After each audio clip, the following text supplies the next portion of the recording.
Bharatiya Janata party द्वारा Getty theatre में professional meet का आयोजन किया गया, जिसकी अध्यक्षता भाजपा प्रदेश अध्यक्ष डॉक्टर राजीव बिंदल द्वारा की गई।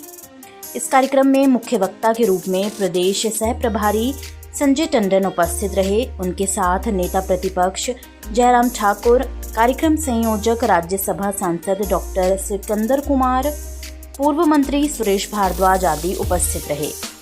इस दौरान जयराम ठाकुर ने कहा कि हिमाचल प्रदेश में कांग्रेस पार्टी और उनकी सरकार की सोच सनातन विरोधी है। हिमाचल प्रदेश में कहीं भी कुछ होता है तो मुस्लिम समुदाय के ऊपर मुकदमे दर्ज नहीं किए जाते और हिंदुओं के ऊपर मुकदमे दर्ज किए जाते हैं।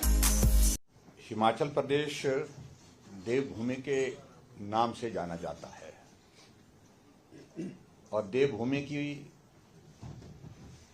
वजह से जानने की वजह यह है कि हम अपनी संस्कृति को सम्मान करते हैं, शांति प्रिय लोग हैं, देवी देवताओं में हमारी अगाध श्रद्धा है, आस्था है और उसका सबसे बड़ा कारण है कि हम सनातन को स्वाभिमान के साथ स्वीकार करते हैं और स्वाभिमान के साथ स्वीकार करने के साथ साथ में उसमें आस्था रखते हैं।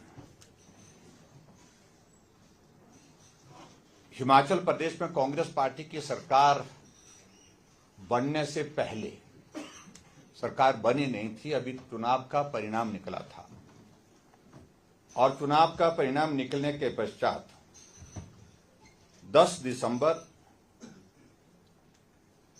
को हिमाचल प्रदेश में वर्तमान सुखविंदर सिंह सुक्खू जी को कांग्रेस पार्टी के विधायक दल का नेता चुना गया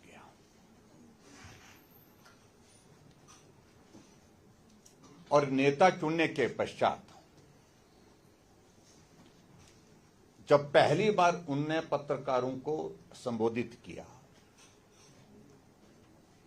आपको स्मरण होगा तो उन्होंने एक शब्द का इस्तेमाल किया था कि जिस हिमाचल प्रदेश में 97% हिंदू हैं,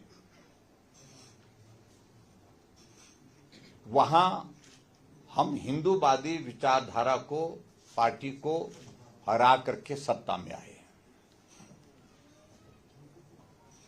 और मेरा यह मानना है कि यह कोई सहज कोई बात मुंह से निकली हुई बात नहीं है, इसके पीछे बहुत मजबूत जो है उनकी सोच का जो दृष्टिकोण है वो रिफ्लेक्ट होता है। जो वो ये भी कह सकते थे कि हिमाचल प्रदेश में कांग्रेस पार्टी को बहुमत मिला है और हम उस बहुमत के आधार पर सरकार बनाने जा रहे हैं, लेकिन विशेष तौर से पर्टिकुलरली इस बात को उन्होंने जिक्र करते हुए कहा कि 97% हिंदूवादी पार्टी को हरा करके हम सत्ता में आए हैं। उसकी वजह प्रमुख रूप से एक तो ये हो सकती है कि उनकी विचारधारा में सनातन को कोई सम्मान नहीं है, सनातन के प्रति कोई आस्था नहीं है, कोई श्रद्धा नहीं है। और दूसरी बात उनके मन में हो सकता है इस बात को लेकर के कि कांग्रेस पार्टी का जो राष्ट्रीय नेतृत्व है वो राष्ट्रीय नेतृत्व सनातन के खिलाफ गाहे बगाहे कहीं ना कहीं बोलता रहता है, सनातन के भावनाओं के खिलाफ कुछ करता रहता है। उनको खुश करने के लिए कहा होगा, लेकिन हमने फिर भी इस बात को सोचा कि अनायास कई बार कुछ शब्द छूट जाते हैं, उसका हमने बहुत बड़ा संज्ञान नहीं लिया। लेकिन उसके बाद 11 दिसंबर 2022 को सुक्खू जी शपथ लेते हैं। शपथ लेने के बाद फिर वो सचिवालय जाते हैं, फिर वही बात करते हैं कि 97% हिंदुओं की पार्टी को हरा करके आया। हम इस बात को सोचने लगे कि आखिरकार इनके जहन में ये बात इतनी गंभीरता से क्यों बैठी हुई है, जिसका जिक्र बार बार कर रहे हैं। और उसके बाद आपको अगर अच्छी तरह से याद होगा कि दिल्ली में मुख्यमंत्री बनने के बाद पहली बार गए तो पत्रकारों से जब मिलना हुआ तो वहां पर भी उन्होंने फिर वही बात कही। सरकार बनी, सरकार बनने के बाद हैदराबाद में इनका कोई राष्ट्रीय अधिवेशन था, कोई कोई कॉन्फ्रेंस थी तो उसमें गए तो वहां पर भी उन्होंने वही शब्द रिपीट किए।